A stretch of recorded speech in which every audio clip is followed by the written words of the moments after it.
Greg Cosell, NFL Films, his thoughts on Joe Flacco being named the starting quarterback. My sense is if Kenny Pickett did not get hurt, the battle would have been between Flacco and Pickett.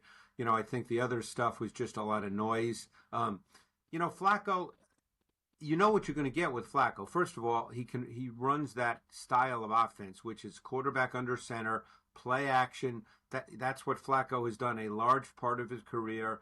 Obviously he's an aggressive thrower, so there are times where he makes throws that you go, why'd you make that throw? But then he also still has the ability to make phenomenal throws. To me, this was not really a surprise announcement. Once Pickett got hurt, I pretty much figured it would be Flacco.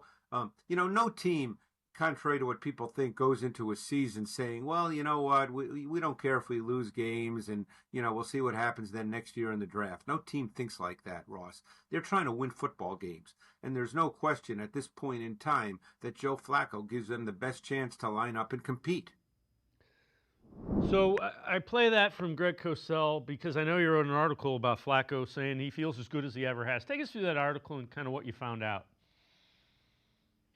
Well, I think he was, talking about his arm. A lot of people have you deteriorated.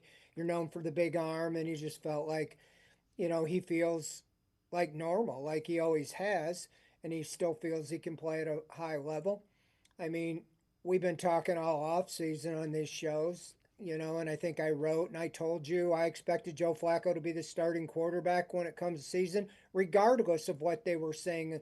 I know they like Kenny Pickett and they said he had the inside track, but I really thought when it was all said and done, looking at this starting schedule with 6 games to start, kind of a meat grinder, he's if you are serious about trying to win, he would give you your best chance. You can work Pickett in if you decide, to keep him and have some packages for him. But by and large, I think your best chance is Joe Flacco.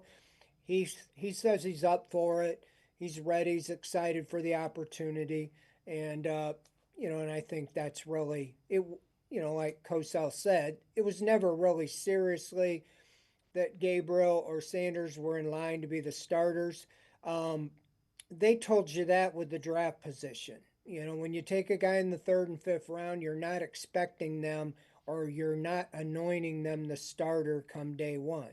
Could either of them start this year? Absolutely. And and both of them have grown, but I think it's been Joe Flacco's job to lose since he got here.